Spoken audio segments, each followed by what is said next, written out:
കേരള കോൺഗ്രസ് ഉന്നതാധികാര സമിതി ഇന്ന് കോട്ടയത്ത് ചേരുകയാണ്. 10 സീറ്റും വേണമെന്നാണ് പാർട്ടിയുടെ നിലപാട്.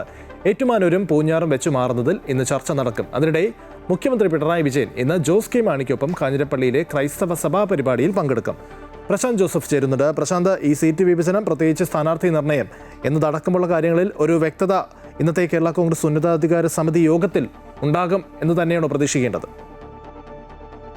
ലിജിനെ, ഇന്നത്തെ കേരള കോൺഗ്രസിന്റെ ഉന്നതാധികാര സമിതി യോഗം പ്രധാനപ്പെട്ട ഒരു യോഗം തന്നെയാണ്. കാരണം UDF-നുള്ളിൽ ഘടകകക്ഷികൾ തമ്മിലുള്ള അല്ലെങ്കിൽ ഉഭയകക്ഷി ചർച്ചകൾ, നിയമസഭാ തെരഞ്ഞെടുപ്പിന് മുന്നോടിയായുള്ള ഉഭയകക്ഷി ചർച്ചകൾ നടന്നുകൊണ്ടിരിക്കുകയാണ്.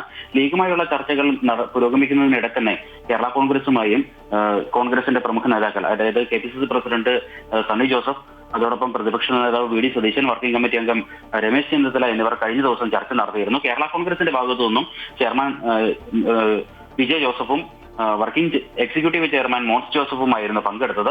കോൺഗ്രസ് ഇപ്പോൾ ഉന്നയിക്കുന്ന പ്രധാന ആവശ്യം 4 സീറ്റുകൾ കേരള കോൺഗ്രസിൽ നിന്നും തിരികെ വേണമെന്നുള്ളതാണ്. അതായത് ഏറ്റുമാനൂരും ചങ്ങനാശ്ശേരി, ഇടുക്കി, കുട്ടനാട്, ഈ 4 സീറ്റുകളാണ് കോൺഗ്രസ് ഇപ്പോൾ കേരള കോൺഗ്രസിൽ നിന്നും തിരികെ ആവശ്യപ്പെടുന്നത്.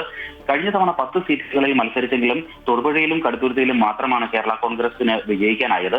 ഇത്തവണ വലിയൊരു പോരാട്ടം നടക്കുന്ന സാഹചര്യത്തിൽ ഇത്തവണ വിജയ സാധ്യത കണക്കിലെടുത്ത് കോൺഗ്രസിന് ഈ 4 സീറ്റുകൾ തിരികെ വേണമെന്നുള്ള ഒരു ആവശ്യമാണ് കോൺഗ്രസ് ഉന്നയിക്കുന്നത്. ഒരുപക്ഷെ ഏറ്റുമാനൂർ സീറ്റിന് പകരമായി പൂഞ്ഞാർ സീറ്റ് വിട്ടു നൽകാനുള്ള ഒരു സാധ്യതയും കാണുന്നുണ്ട്.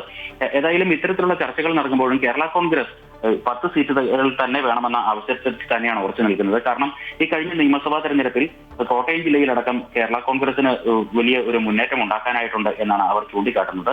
കഴിഞ്ഞ തവണ 8 സീറ്റിൽ പരാജയപ്പെട്ടെങ്കിലും ഏറ്റവും കൂടുതൽ സീറ്റിൽ മത്സരിച്ച കോൺഗ്രസ് ഏറ്റവും കൂടുതൽ സീറ്റിൽ പരാജയപ്പെട്ടിരുന്നു എന്നൊരു കാര്യമാണ് കേരള കോൺഗ്രസ് ചൂണ്ടിക്കാട്ടുന്നത്. അതുകൊണ്ട് ഏതായാലും സീറ്റുകൾ കൊടുക്കുന്നതിൽ ഒരു തരത്തിലുമുള്ള വിട്ടുവീഴ്ചയ്ക്ക് തയ്യാറില്ല എന്നാണ് കേരള കോൺഗ്രസ് നേതൃത്വം വ്യക്തമാക്കുന്നത്. ഈ ഒരു സാഹചര്യത്തിലാണ് ഇന്ന് ഉന്നതാധികാര സമിതി യോഗം നടക്കുന്നത്. ഉന്നതാധികാര സമിതി അംഗങ്ങൾ എല്ലാവരും പങ്കെടുക്കുന്ന യോഗം കോട്ടയത്തെ സംസ്ഥാന കമ്മിറ്റി ഓഫീസിൽ നടക്കും. വിജയ് ജോസഫ് ആയിരിക്കും യോഗം ഉദ്ഘാടനം ചെയ്യുക. പ്രധാനപ്പെട്ട നേതാക്കളെല്ലാം തന്നെ ഈ യോഗത്തിൽ പങ്കെടുക്കും. ഏതായാലും ഇന്ന് ഈ വിഷയത്തിൽ ഒരു അന്തിമ തീരുമാനം ഉണ്ടായില്ലെങ്കിലും ഈ വിഷയങ്ങളിൽ തീരുമാനമെടുക്കുന്നതിന് വേണ്ടി ചെയർമാനെ ചുമതലപ്പെടുത്തുകയായിരിക്കും യോഗം പ്രധാനമായും ചെയ്യുക എന്നാണ് നമുക്ക് മനസ്സിലാക്കാൻ കഴിയുന്നത്.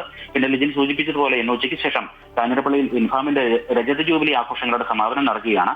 ഈ യോഗത്തിൽ മുഖ്യമന്ത്രിയാണ് യോഗം ഉദ്ഘാടനം ചെയ്യുന്നത്. ഈ യോഗത്തിൽ കേരള കോൺഗ്രസ് എം ചെയർമാൻ ജോസ് കെ മാണി MPയും മന്ത്രിമാരായ VN വാസവൻ, റോഷി അഗസ്റ്റിൻ ഉൾപ്പെടെയുള്ളവരും പങ്കെടുക്കുന്നുണ്ട്. അതേസമയം കോൺഗ്രസിന്റെ നേതാവും MPയുമായ ആന്റോ ആന്റണി ഈ യോഗത്തിൽ പങ്കെടുക്കുന്നുണ്ട്. അപ്പോൾ ഇതൊരു രാഷ്ട്രീയ പ്രാധാന്യമുള്ള ഒരു യോഗമല്ലെങ്കിലും ഇവിടെ കേരള കോൺഗ്രസിന്റെ നേതാക്കൾ എത്തുന്ന ഒരു വേദിയിൽ, അതായത് മന്ത്രി റോഷി അഗസ്റ്റിനും കേരള കോൺഗ്രസ് എം ചെയർമാൻ ജോസ് കെ മാണിയും പങ്കെടുക്കുന്ന യോഗത്തിൽ മന്ത്രി VN വാസവനും ഒപ്പം മുഖ്യമന്ത്രിയും ഉണ്ട് എന്നുള്ളതും ഇവർ തമ്മിൽ ഒരു കൂടിക്കാഴ്ചയ്ക്ക് സാധ്യതയുണ്ടെന്നുള്ളതും ഒക്കെ പ്രധാനപ്പെട്ട കാര്യങ്ങൾ തന്നെയാണ്. ഏതായാലും ഇന്ന് കോട്ടയത്തെ സംബന്ധിച്ചിടത്തോളം വലിയ രാഷ്ട്രീയ പ്രാധാന്യമുള്ള ഒരു ദിനം തന്നെയാണ് ലിജൻ. ശരിയതാണ്. എന്തായാലും തെരഞ്ഞെടുപ്പ് സമയമാണ്, വളരെ പ്രാധാന്യമുള്ള ഒരു യോഗമാണ്. പ്രത്യേകിച്ച് കേരള കോൺഗ്രസിനെ സംബന്ധിച്ചിടത്തോളം, UDF-നെ സംബന്ധിച്ചിടത്തോളം ഇന്ന് നടക്കാൻ പോകുന്നത് 4 സീറ്റുകൾ നേരത്തെ തന്നെ കോൺഗ്രസ് ഏറ്റെടുക്കും എന്നുള്ള വാർത്തകൾ പുറത്തു വന്നപ്പോൾ തന്നെ ഈ കേരള കോൺഗ്രസ് നേതാക്കൾ അത് തള്ളിയിരുന്നു. എന്നിരുന്നാൽ പോലും സീറ്റ് കൈമാറ്റവുമായി ബന്ധപ്പെട്ടുള്ള ചില ചർച്ചകൾ ഇന്നത്തെ യോഗത്തിൽ ഉണ്ടാകുമെന്ന് നമുക്ക് പ്രതീക്ഷിക്കാം. പ്രശാന്ത് ജോസഫാണ് വിവരങ്ങൾ നൽകിയത്.